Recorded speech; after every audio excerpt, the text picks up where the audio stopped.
We understand that you haven't watched the speech. However, I just want to ask you if this sort of fiery rhetoric does, at the end of the day, help or hurt the work that Congress is trying to do.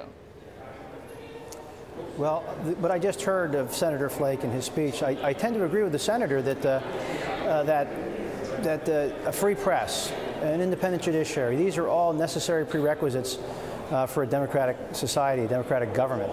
And so to the extent there are these types of attacks on the media, I think are very, very unhelpful in the long term for this country. And it sends messages to people in other parts of the world where you have authoritarian regimes, who might point to the president's own rhetoric and to justify silencing of critics within their own countries. So I think that type of rhetoric from the president on the media is extremely unhelpful and not in keeping with our democratic traditions. So, Congressman, that just sounds like good sense. By the way, probably our framers would agree with that. At the same time, does this kind of language, criticizing the media, going beyond criticizing, really denigrating them, does it play well to some of the Republican base? Because I don't think the president would be doing this if there weren't people accepting it.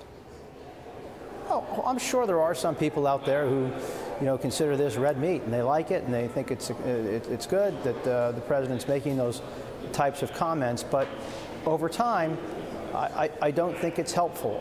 We shouldn't simply cry fake news every time a story appears that might be critical of us. I mean, I've had stories critical of me. I don't always call them fake news. I may disagree with it. I'll push back. But at the same time, we have to respect the independence of the media and their right to report on us, even if those reports aren't always what we'd like them to be. So, again, I think it's very unhelpful that this type of rhetoric is out there because of the message it sends overseas in large part. Look, I understand in our country we have a free media. It's a strong institution. We have a strong Congress, a strong judiciary. I'm not worried about our democracy surviving. We will.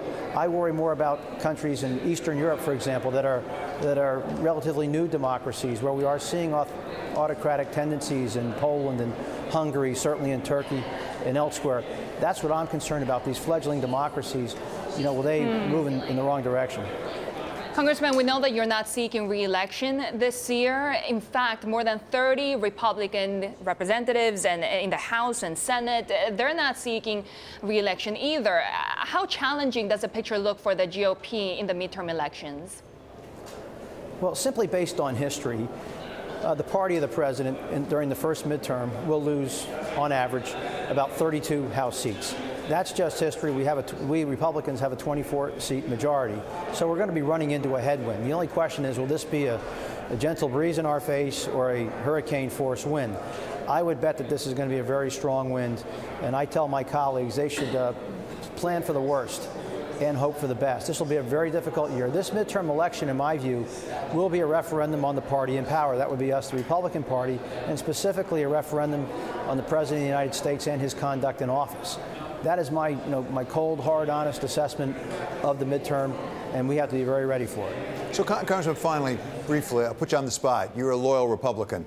Will President Trump in history go down as being good for the Republican Party or bad for the Republican Party?